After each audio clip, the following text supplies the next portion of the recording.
Welcome to ચેતુસ kitchen. આજે આપણે બનાવીશું ગુજરાતીઓના ફેવરિટ એવા થેપલા બનાવવાના છીએ। તો એના માટે આપણે અહીંયા ઘઉંનો લોટ લઈ લીધો છે અને અહીંયા આપણે મેથી સુધારીને લીધી છે, લીલા ધાણા સુધારી લીધા છે, 2 ચમચી દહીં લીધેલું છે અને 1 થી 1.5 કપ અહીંયા 1.5 કપ જેટલો આપણે ઘઉંનો લોટ રોટલીનો લીધો છે અને આવી રીતે મેથી આપણે બીટી લીધી હતી અને આને સરસ સુધારી લીધી છે। અને હવે આપણે મેથી અને લીલા ધાણાને ધોઈ અને આપણે લોટ બાંધવાનો છે। રેગ્યુલર મસાલિયાની અંદરથી મસાલાનો ઉપયોગ કરશું અને ટેસ્ટી એવા આપણે ગુજરાતી થેપલા તૈયાર કરી લઈશું।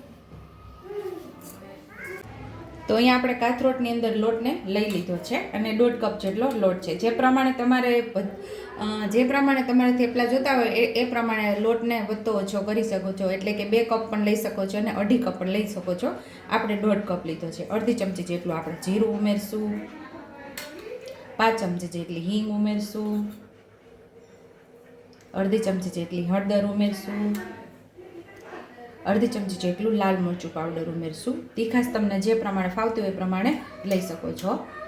અહીંયા લાલ મરચાંનો ઉપયોગ કરો છો, તમને લાલ મરચું ન ફાવતું હોય તો લીલા મરચાંને ક્રશ કરીને અથવા તો ઝીણું ઝીણું બારીક સુધારીને આની અંદર તમે ઉમેરી શકો છો।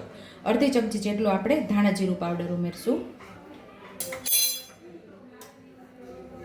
અહીંયા સ્વાદ મુજબ આપણે મીઠું ઉમેરી દઈશું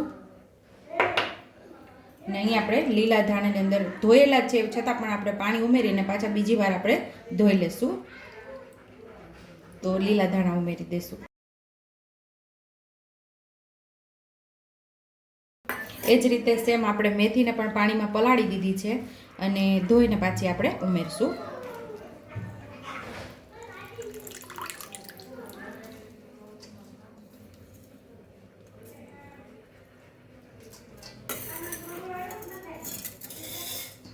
અહીંયા આપણે દહીં પણ ઉમેરી દઈશું 2 ચમચી જેટલું।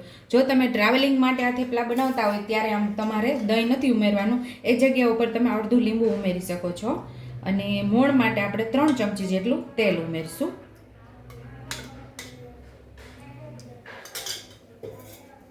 બધું સરસ આપણે મિક્સ કરી દેવાનું છે પહેલાં લોટ સાથે, કારણ કે આપણે 2 ભાજી મેં ધાણાની ભાજી અને મેથીની ભાજી 2 આપણે ધોઈને આની અંદર ઉમેરેલી છે, દહીં ઉમેરેલું છે એટલે થોડું ભીનું હોય એટલે ભેજ હોય એટલા માટે આપણે લોટ તો થોડો અડધો પોણો તો એમાં મિક્સ થઈ જશે અને બંધાવા પણ લાગશે, એટલે આપણે પાણી ઉમેરવાની ખબર પડે કે કેટલું આપણે અહીંયા પાણી ઉમેરવાનું છે।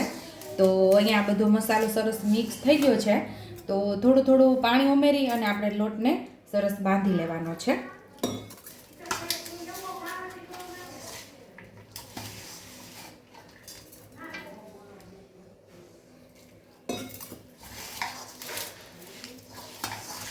અહીંયા આપણો લોટ સરસ બંધાઈ ગયો છે। આવો સરસ આપણે લોટ બાંધી લેવાનો। હવે આપણે એને કૂણવી લેવાનો છે। તો અડધી ચમચી જેટલું આપણે તેલ ઉમેરી અને લોટને સરસ કૂણવી લેવાનો છે। જો તમારી પાસે ટાઈમ હોય તો 5 મિનિટ રેસ્ટ થવા દેવાનું, ઉતાવળ હોય તો લોટ બાંધી અને મસ્ત એવો કૂણવી અને પછી તમે થેપલા બનાવી શકો છો। આવી રીતે કૂણવી લેવાનું છે આપણે।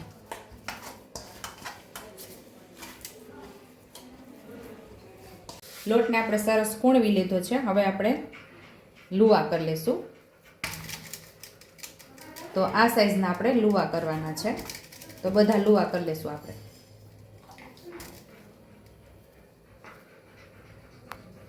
લુવાને આપણે અટામણ વાળું કરી લીધું છે અને હવે આપણે જેમ રોટલી વણીએ એ જ રીતે થેપલાને પણ આપણે વણી લેવાનું છે।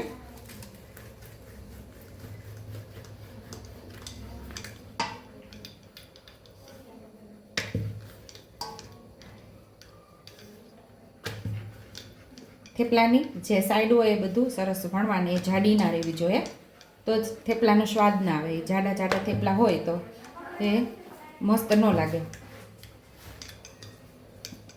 ફરતી કિનારી આપણે વણવાની, એ જાડી ન હોવી જોઈએ। તો અહીંયા આપણું મસ્ત એવું થેપલું વણાઈ ગયું છે। સાઈડ ઉપર આપણે તવી પણ સરસ ગરમ થઈ ગઈ છે, તો થેપલાને આપણે તવીમાં નાખી દેવાનું છે। તો થેપલું આપણે નાખી દઈશું એમાં।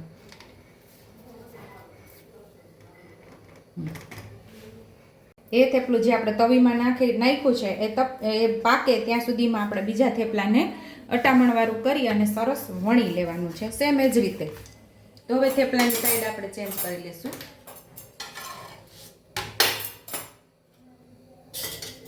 અને તેલ લગાવી દઈશું। અહીંયા આપણે માંડવીના તેલનો જ ઉપયોગ કરીએ છીએ. એમાંથી માંડવીના તેલથી આ થેપલાનો સ્વાદ 100 ગણો વધી જાય છે. બહુ ટેસ્ટી એવા થેપલા તૈયાર થાય છે.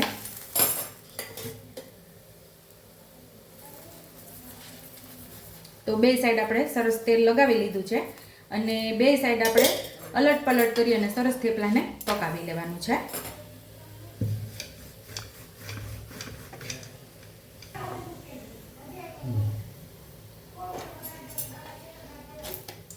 થેપલું દાજી ન જાય ને એનું આપણે ખાસ ધ્યાન રાખવાનું, તો જ થેપલા સરસ લાગશે. આવી રીતે સરસ ચમકી પડવી જોઈએ બ્રાઉન કલરની.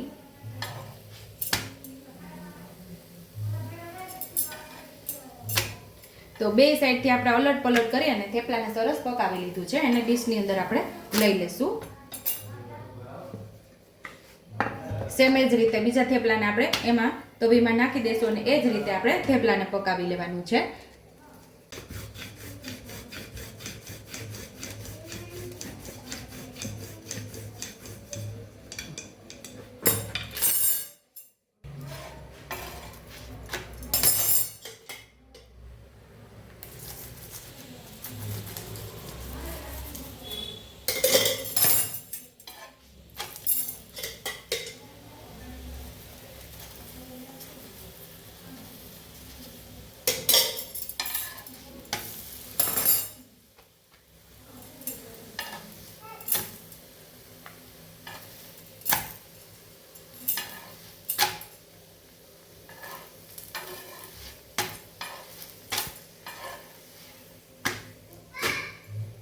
તો સુપર ટેસ્ટી એવા આપણા થેપલા તૈયાર છે. જો તમને મારી રેસીપી પસંદ આવી હોય તો મારી રેસીપીને લાઈક કરજો, શેર કરજો, સબસ્ક્રાઈબ કરજો, બેલ આઇકોને દબાવતા ભૂલતા નહીં અને કમેન્ટ બોક્સમાં કમેન્ટ કરજો કે મારી રેસીપી કેવી લાગી. તો આવજો.